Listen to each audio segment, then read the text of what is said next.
l'émission Rien que la parole de Dieu. Vous êtes les bienvenus. Merci. Bien-aimés dans le Seigneur Jésus-Christ, nous vous saluons au nom de notre Seigneur et Sauveur Jésus-Christ. Que Dieu soit loué, que Dieu soit béni pour cette occasion de vous présenter notre émission Rien que la parole de Dieu. Nous sommes dans la joie de pouvoir nous retrouver encore parce que le Seigneur nous a fait grâce et nous a renouvelé le souffle de vie. Voilà pourquoi nous vous saluons tous là où chacun se trouve pour la gloire de notre Seigneur Jésus-Christ. Aujourd'hui, nous venons encore avec un autre thème, avec un autre sujet, à savoir la colère. Nous voulons parler de la colère avec la sœur Marie-France pour la gloire de notre Dieu. Amen. Amen. Alors, selon la Bible, dans le livre de Éphésiens au chapitre 4, les versets 26 et 27, je lis pour la gloire de notre Seigneur Jésus-Christ. La Bible me dit ceci: si vous vous mettez en colère, ne péchez point, que le soleil ne se couche pas sur votre colère. Et le verset 27, et ne donnez pas accès au diable. Amen. Amen. Voilà, donc la colère, c'est quelque chose qui peut arriver à tout un chacun de nous, croyant ou pas croyant. Donc cette colère peut arriver à tout un chacun, mais la Bible nous donne des astuces, des moyens, comment faire pour pouvoir se libérer de cette colère. Et de cela que nous allons parler aujourd'hui. Amen. Amen. Donc la colère, c'est une des émotions les plus courantes que toute personne peut ressentir à un moment donné de sa vie, suite à une circonstance ou un événement, à savoir si peut-être vous êtes victime d'une trahison, vous êtes victime d'une injustice, vous êtes victime d'une déception, ou si vous êtes victime d'une incompréhension quelconque, ou d'autres sujets encore. Alléluia. Amen. Donc la colère prend du temps pour pouvoir s'apaiser. La colère prend du temps avant de s'apaiser. Et la Bible de grâce conseille de libérer sa colère dès que possible pour éviter de tomber dans le péché qui est la ruse du diable. Amen. Amen. Voilà pourquoi nous disons que la Bible est là pour nous donner des conseils par rapport à notre vie. Amen. Amen. On va essayer de vous donner rapidement la définition de la colère. C'est quoi la colère? La première définition, nous allons dire ceci, que la colère est une grande irritation. Donc c'est juste une humeur, une attitude. Amen. Amen. Et la deuxième des définitions, nous allons dire ceci, que la colère est un violent emportement qui peut se traduire par de l'agressivité. Amen. Amen. Voilà les quelques définitions que nous pouvons vous donner d'une manière générale. Nous répétons, la colère, c'est une grande irritation, ou la colère, c'est un violent emportement qui se traduit par de l'agressivité. Un violent emportement qui se traduit par de l'agressivité.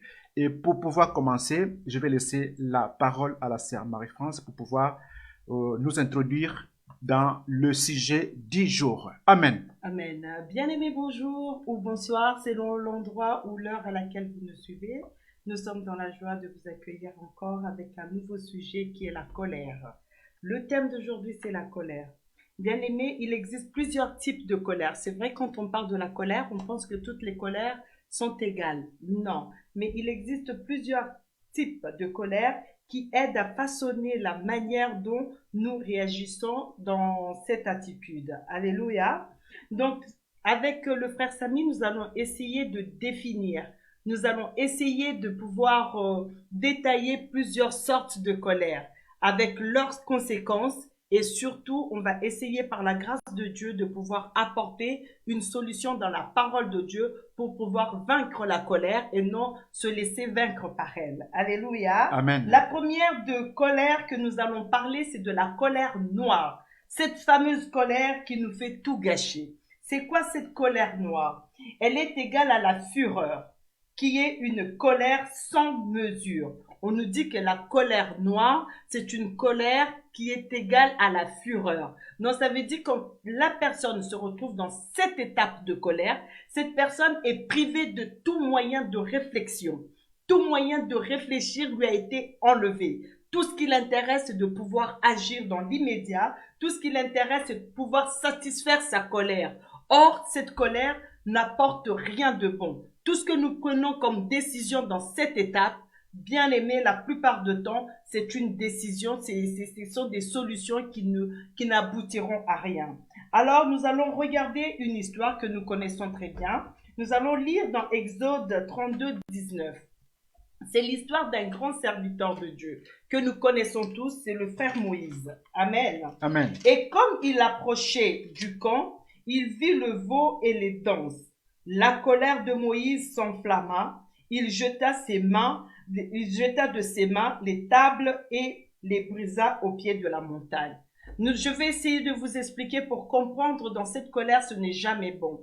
Moïse a passé du temps pour pouvoir parler avec l'Éternel, pour que Dieu puisse lui donner enfin des instructions comment faire pour conduire le peuple d'Israël. Mais il est resté 40 jours et 40 nuits en train de jeûner et prier. Enfin, Dieu lui donne ses tablettes. Qu'est-ce qui se passe au moment où il descend pour aller voir ce peuple? Moïse les trouve bien sûr en train de commettre ce qui n'était pas bon. Moïse, tout de suite, la première des choses, c'était de briser ses tablettes. C'était de briser ce qui lui a coûté 40 jours et 40 nuits dans la prière. Pourquoi? Parce qu'il n'a même pas eu le temps de réfléchir, que j'ai eu ceci dans la difficulté. C'est comme parfois des personnes, pour un oui, pour un non. Nous avons vu qu'il y a eu beaucoup de mariages qui ont été brisés. Pourquoi? Parce que il y a eu des décisions qui ont été prises par la colère. Il y a eu des familles qui ont été brisées. Pourquoi? Parce que il y a eu cette colère qui a animé la famille. Donc, il n'est jamais bon, bien aimé, de pouvoir prendre décision, de se mettre dans cet état de colère. Alors, on va essayer de regarder des conseils. Parce que en chaque émission, on essaie de donner des conséquences, mais on essaye aussi d'apporter la parole. Amen. Amen. Donc, on va aller dans Proverbe 16, 20. La Bible nous dit ceci dans Proverbe 16, 20. C'est lui qui réfléchit sur les choses trouve le bonheur, et c'est lui qui se confie en Éternel est heureux. Amen. Amen. Quelle que soit la situation, quelle que soit la chose, prenons le temps de réfléchir. Et si on ne trouve pas de solution, confions-nous à l'Éternel et c'est alors que nous trouverons le bonheur. Amen. Amen. Voilà, je laisse la place à notre frère Samy pour qu'il puisse vous parler de la deuxième sorte de colère. Gloire soit rendue à notre Dieu. Oui, la deuxième sorte de la colère, nous allons parler de la colère contenue. La colère contenue qui est égale à l'animosité. Et l'animosité, c'est juste un sentiment persistant de malveillance. C'est-à-dire, dans le cœur de l'homme, il y a un esprit de faire du mal. C'est aussi un sentiment d'hostilité à l'égard d'une personne et qui pousse à lui faire du mal ou à lui faire du tort. Voilà. Bref, la colère contenue ou l'animosité, c'est le désir de nuire à l'autre. Mais on ne trouve pas d'occasion. On cherche l'occasion pour pouvoir faire du mal à l'autre. C'est pourquoi on dit que c'est une colère qui est contenue. C'est un sentiment gardé à l'intérieur de soi. On n'arrive pas à manifester ces sentiments, mais c'est gardé. Personne ne sait, personne ne connaît. Seule la personne même qui est animée par cet esprit-là sait que non, je m'apprête, je me prépare à faire ceci ou cela à telle personne. C'est une personne très dangereuse, car un jour suffit pour que tout s'explose. C'est donc une bombe à retardement. Je vais donner un exemple là-dessus rapidement. C'est comme un homme qui a été condamné injustement, un homme qui a fait la prison, par exemple, pendant longtemps, et à la fin de compte, on s'est rendu compte que non, cet homme a été innocent, ou cet homme n'a pas été coupable de ce crime-là. Alors, dans le cœur d'une telle personne, il y a une colère contenue. Parce que la personne s'est dit, je fais la prison pour rien. Vous comprenez? Et quand la personne va sortir de cette prison, elle va chercher à se venger. Voilà, une personne pareille, c'est une bombe à retardement. Gloire soit rendue à notre Dieu. Et nous allons lire dans le livre de Proverbes, chapitre 16, le verset 32, cette fois-ci, 16, 32, que nous dit la parole de l'Éternel. La Bible me dit ceci, Proverbe 16, 32. Celui qui est lent à la colère vaut mieux qu'un héros. Et celui qui est maître de lui-même que celui qui prend des villes. Amen. Donc, une telle personne n'est plus maître de son esprit. Il y a un autre esprit qui commence maintenant à diriger la personne. C'est l'esprit de vengeance. Donc, quand elle va sortir de la prison, quand elle sera dehors, elle va chercher par tous les moyens à nuire à ceux-là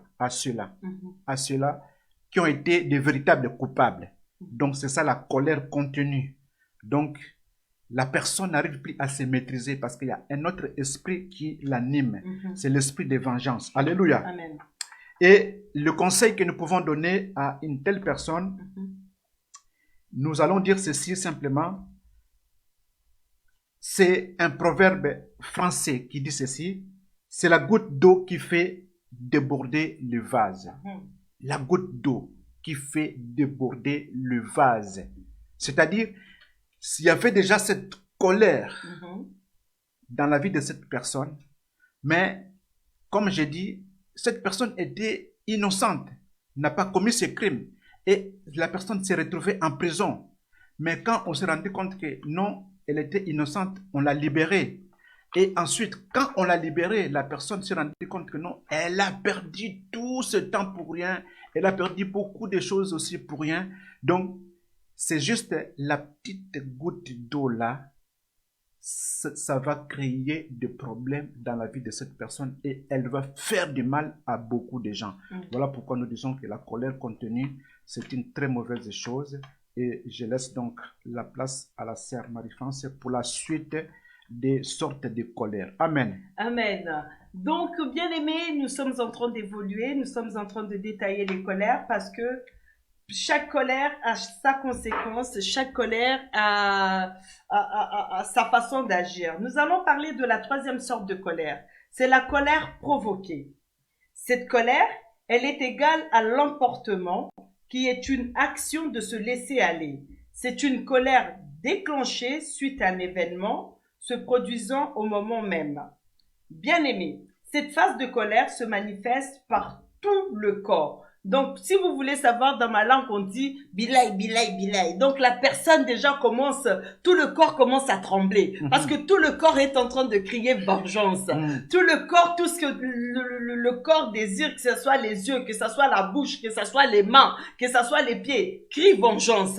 Et cette colère, ce n'est pas parce que vous l'avez choisie, mais on nous dit que c'est une colère qui est déclenchée. Elle est provoquée. Non, ça veut dire c'est d'autres personnes, suite à un événement, à cet instant-là, on n'arrive pas à se canaliser. Amen. Amen. Aujourd'hui, on va vraiment rester beaucoup de versets, ça sera dans Proverbes. Parce que c'est là où on trouve des solutions et des conseils. Amen. Amen. Donc, on va regarder dans Proverbes 15, le verset 1. La Bible nous dit ceci. Une réponse douce calme la fureur, mais une parole dure excite la colère. Bien-aimés, ne soyez pas pressés de donner toujours des paroles dures à la personne qui est en face. Parce que vous ne savez pas son état. Vous ne savez pas quand cette personne se met en colère, comment la personne est. Peut-être toi, tu crois que oui, moi je suis le maître de la colère. Mais tu ne sais pas que c'est lui qui ne dit pas mot. Quand il se met en colère, c'est encore beaucoup plus grave. Amen. Amen. Je vais vous donner un témoignage. J'avais suivi un jour, c'était un ex-sorcier qui témoignait. Il voulait s'attaquer à une dame qui priait beaucoup, donc ça veut dire qu'elle les empêchait vraiment de pouvoir accomplir leur mission dans le quartier. Ils ont tout fait, ils n'ont pas réussi. Ils se sont dit, on va la voir par la colère. Donc, ils ont embauché parmi leur armée une petite fille. Elle est réputée pour la provocation. Donc, elle, quand elle va quelque part, quand elle provoque, eh ben, dès que toi, tu te mets en colère, ça veut dire qu'il y a une digue qui vient de s'ouvrir. Et cette petite, elle regarde la dame et la trouve dans notre pays, comme de fois on se met devant en train de se brosser les dents à l'extérieur. Elle était déjà habillée, mais elle tenait un verre d'eau. La fille, elle calcule, elle se dit, si j'y vais, j'arrive à peu près là où elle est, je vais bousculer cette dame. Ses habits, vu qu'elle est déjà prête à sortir, si je lui renverse de l'eau dessus, cette femme, elle va se mettre en colère, alors là, on aura l'accès. Donc, bien aimé, heureusement, cette femme, elle était sage. Elle a pu garder sa langue. Quand la fille est arrivée, la fille l'a provoquée, elle n'a rien dit de mal. C'était juste une parole douce qui est sortie de sa bouche. Amen. Amen. Donc, il ne faut jamais tomber dans le piège de la personne qui vous provoque. Parce que vous ne savez pas quel est l'esprit qui l'anime à cet instant. Vous ne savez pas qui l'envoie. Vous ne savez pas quel est l'objectif. Alors, pour cela, il faut savoir préserver sa langue. Qu'elle nous dit la parole de Dieu dans Proverbe 13, le verset 3. La Bible nous dit ceci. C'est lui qui veille sur sa bouche, garde son âme. Amen. Amen. C'est lui qui ouvre des grandes lèvres, court à sa perte. Donc voilà, ça correspond exactement avec le témoignage que je viens de vous donner. Si cette dame, elle avait ouvert sa bouche pour pouvoir répliquer, peut-être qu'aujourd'hui, elle ne serait pas là pour témoigner. Donc, apprenons parfois à se taire devant des provocations. Cela ne fera pas de vous des faibles, mais au contraire. Je laisse la place à notre frère Samy. Gloire soit rendue à notre Dieu. Comme la sœur l'a bien dit, apprenons des fois à nous taire devant la provocation. Donc, je voulais parler d'une situation si on est en pleine colère. Donc, être en pleine colère. Alléluia. Amen. Devant une provocation, devant une situation, il nous arrive des fois d'être en pleine colère. Être en pleine colère, c'est quoi en fait? C'est une situation qui est égale à l'agressivité. C'est-à-dire en nous, en moi, il y a les sentiments d'agressivité. On voulait réagir tout de suite. Donc, c'est une tendance à attaquer l'autre. L'autre, dans ce sens-là, c'est être très irrité. Donc, on est très fâché. C'est suite à une brutalité, suite à une violence, suite à une combativité en parole ou en acte. Amen. Amen. Donc, on a été peut-être blessé, on a été vexé par une parole qu'on a entendue ou par un acte qu'on a posé contre nous et on est maintenant en pleine colère et on s'attend à pouvoir agir. On voulait agir maintenant. Gloire soit rendue à notre Dieu. Comme la sœur l'a bien dit, nous allons rester dans le livre des Proverbes. C'est là où il y a le conseil de la part de l'Éternel notre Dieu. Nous sommes dans Proverbes chapitre 29, le verset 22. Proverbe 29, le verset 22. Alors, je lis pour la gloire de notre Seigneur Jésus-Christ. La Bible me dit ceci. Un homme colérique excite des colères et un furieux commet beaucoup de péchés. Un furieux commet beaucoup de péchés. Oui, bien aimé, je voulais illustrer cela par un exemple. Vous êtes en couple, et il arrive que suite à une dispute, il y a une incompréhension. Et l'un des partenaires plutôt, décide, par exemple, de sortir de la maison. Donc, il s'est dit, ça peut être l'homme, ça peut être aussi la femme, qui se dit, bon, je vais sortir pour essayer de prendre un peu de l'air à l'extérieur. Mais aller à l'extérieur dans cet état, tu ne sais pas qu'est-ce qui t'attend dehors. Parce que le diable déjà t'a vu dans quel état où tu te trouvais. Quand il te verra encore dehors, dans cet état-là de colère, parce que tu es vraiment rempli de la colère. Et dans cet état-là, le diable peut encore mettre sa sémence en toi. Donc, il rajoute encore des choses mauvaises sur toi et en toi, et tu commences à méditer le mal contre l'autre. Par exemple, si c'était ta femme ou c'était ton mari. Et quand tu vas rentrer à la maison, tu vas rentrer avec cette colère-là, avec cet esprit mauvais que tu as rencontré à l'extérieur.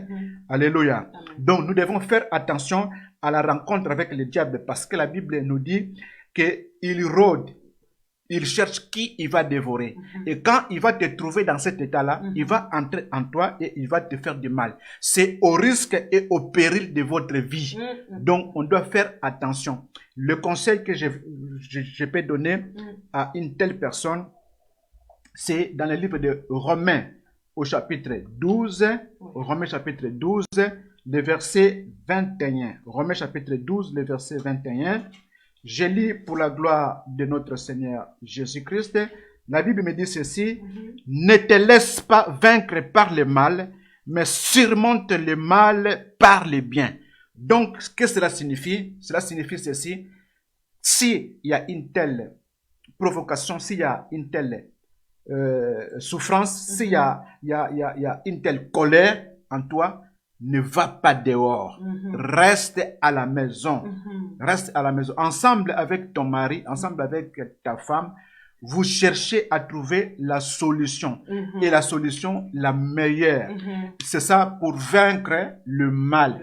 Parce qu'en allant dehors, tu ne sais pas que tu vas rencontrer les méchants qui t'attendent dehors pour pouvoir te faire encore du mal. Amen. Amen. Voilà le conseil que je peux apporter à une telle personne. Amen. Amen. Bien-aimés, si vous avez bien compté, ça nous fait 5 sortes de colère que nous sommes en train de détailler. Pourquoi on le dit, c'est toujours pour pouvoir apporter un petit plus dans la vie de tout un chacun. Amen. Amen. Donc, nous allons regarder justement le 5e conseil de colère, c'est crier sa colère. Bien aimé, ça semble peut-être rien du tout devant certaines personnes, crier sa colère.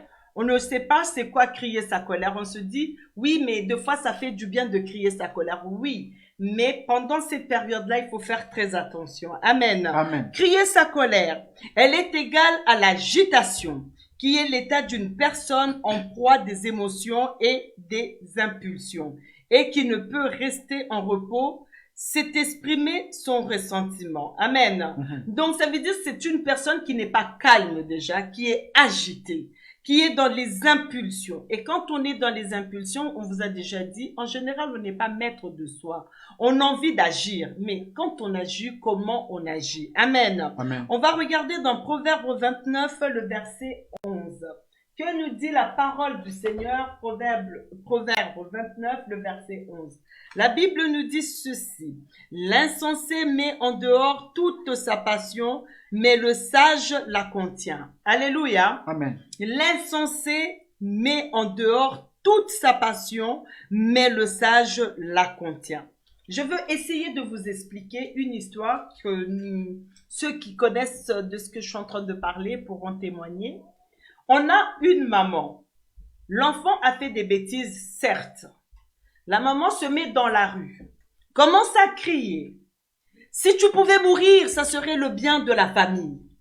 Si au moins tu pouvais ne plus exister, ça serait le bien de la famille. Oui, parce qu'on a une colère. Oui, parce qu'il y a quelque chose qui ne va pas. Oui, parce que nous avons besoin de s'exprimer, de se sentir léger. Mais il faut veiller à ce que nous sortons de notre bouche. Parce que la Bible nous dit ceci, la mort et la vie sont au pouvoir de la langue. Il faut faire très attention.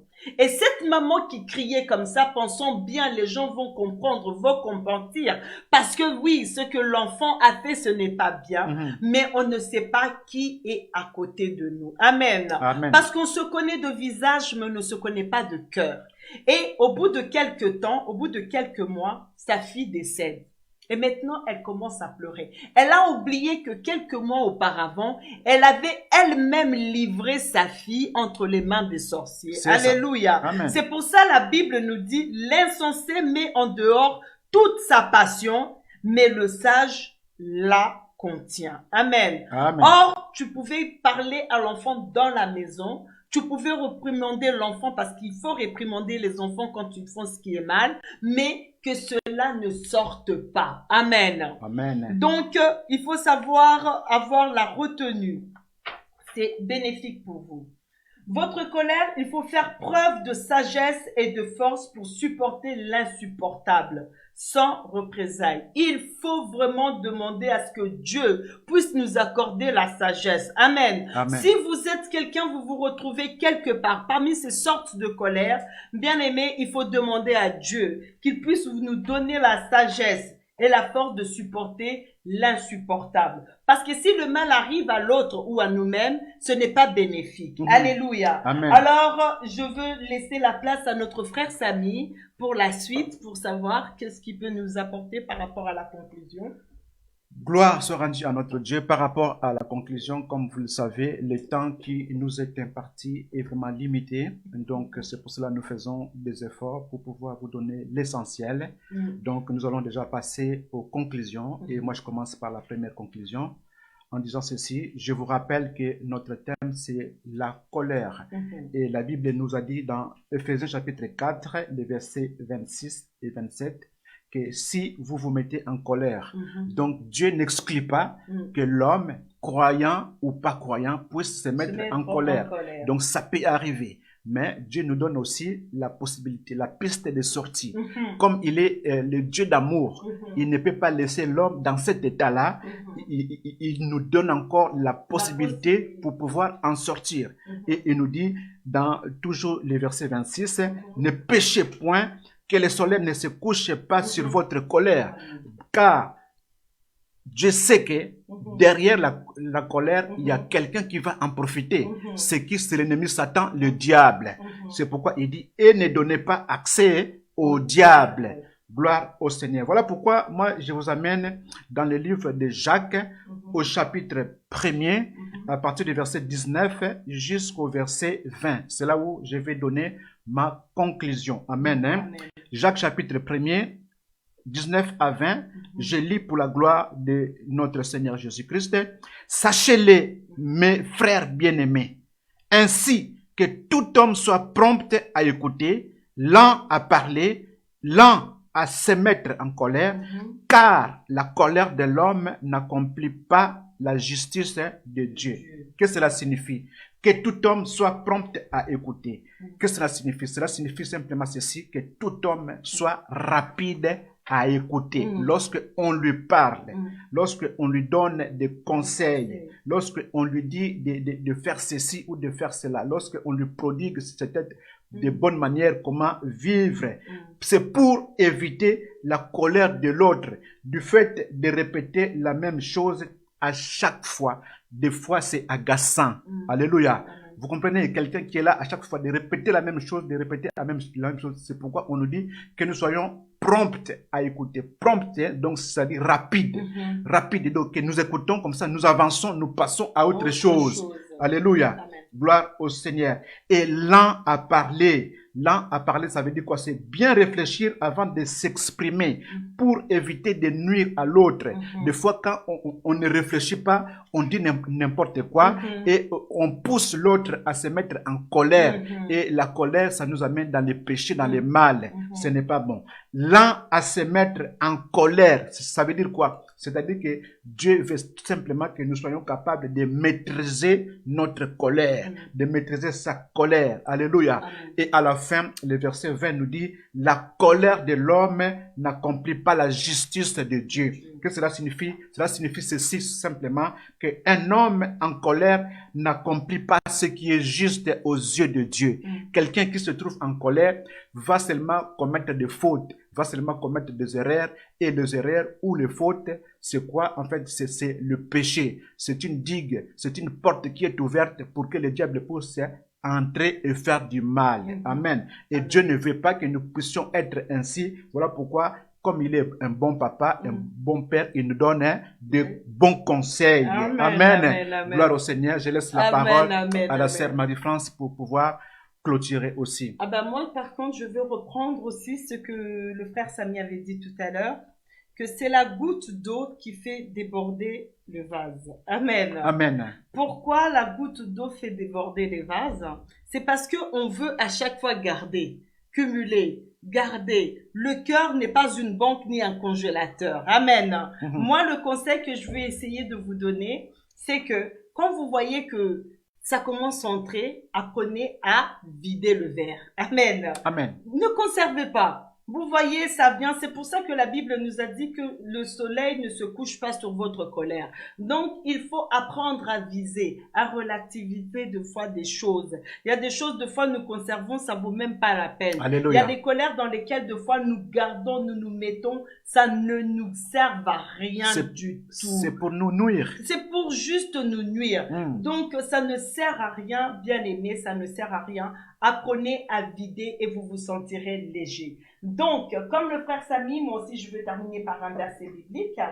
On va prendre Ésaïe 30, le verset 15. Ésaïe 30, le verset 15. Que nous dit la parole de l'Éternel? Car ainsi a parlé le Seigneur, l'Éternel, le Saint d'Israël. C'est dans la tranquillité et le repos que sera votre salut. C'est dans le calme et la confiance que sera votre force. Amen. Amen. Ce n'est pas parce que nous sommes agités que cela va montrer notre force. Deux fois, au contraire, c'est dans le calme. Quand on vient vous provoquer, on voit que vous n'êtes pas agité. Ça fait réfléchir à celui qui est devant vous. Ça fait peut-être fait peur à celui qui vient vous menacer. En disant, mais normalement, quand je viens, je vois la peur. Mais quand vous montrez pas la peur, vous êtes calme. Vous avez une parole douce. Ça fait réfléchir celui qui est en face de vous. Donc, voilà, bien-aimés. L'émission est arrivée presque à la fin. Nous sommes dans la joie. Nous sommes heureux de vous avoir présenté cette émission. Qu'est-ce que je voulais vous dire à vous tous qui nous suivez, qui nous soutenez? Merci, c'est un trop petit mot. Il est trop simple. Ce que je souhaiterais, ce que nous souhaiterons, par-dessus tout. Nous n'avons ni or ni argent à vous donner, mais tout ce que nous avons, c'est le nom de Jésus-Christ. Amen, amen, amen. Donc, bien-aimés, levez-vous si vous étiez peut-être courbés, tombés, que le Seigneur de grâce puisse vous aider à marcher. Donc, soyez bénis abondamment, tous ceux qui sont en train de nous suivre, nuit et jour, à chaque fois, qui contribuent. Merci beaucoup pour vos conseils. Merci pour les critiques. Ça aide à ce que l'émission puisse aller de l'avant. Nous vous remercions énormément. Je ne sais pas si le frère Samy a quelque chose à rajouter. C'est toujours dans le même sens. C'est pour vous dire merci. Merci à vous tous qui nous soutenez avec vos conseils aussi. Nous sommes vraiment dans la joie parce que vous êtes là. Sans vous, peut-être nous ne serons pas là. Si nous sommes là, c'est parce que vous êtes là et le Seigneur nous a fait grâce de pouvoir partager à chaque fois le petit conseil pour pouvoir aider tout un chacun à pouvoir marcher d'une manière agréable devant la présence de son Dieu. Amen. Hein? Amen. Voilà, c'est ce que j'avais à vous dire. Nous sommes l'église. Je laisse la place à la sœur pour pouvoir voilà, nous terminer. sommes l'église universelle de Dieu, l'église pour tous. Nous sommes ici à Paris, à Aubervilliers, et notre pasteur, c'est le pasteur Victor Makonda. Nous saluons à chaque émission parce que nous sommes ses enfants et nous sommes fiers de notre pasteur. Amen. Et de notre église. Amen. Amen. Donc, nous vous souhaitons une bonne journée et si vous n'avez pas d'église, vous avez les contacts, vous pouvez toujours nous appeler. Donc, votre émission prend fin. Nous vous appelons par la grâce de Dieu dans 15 jours pour une autre émission et avec un autre thème. Soyez bénis. Merci beaucoup. Que Dieu vous bénisse. Au revoir. Je reconnais que tu peux tout et que rien ne t'est impossible. Je reconnais que tu peux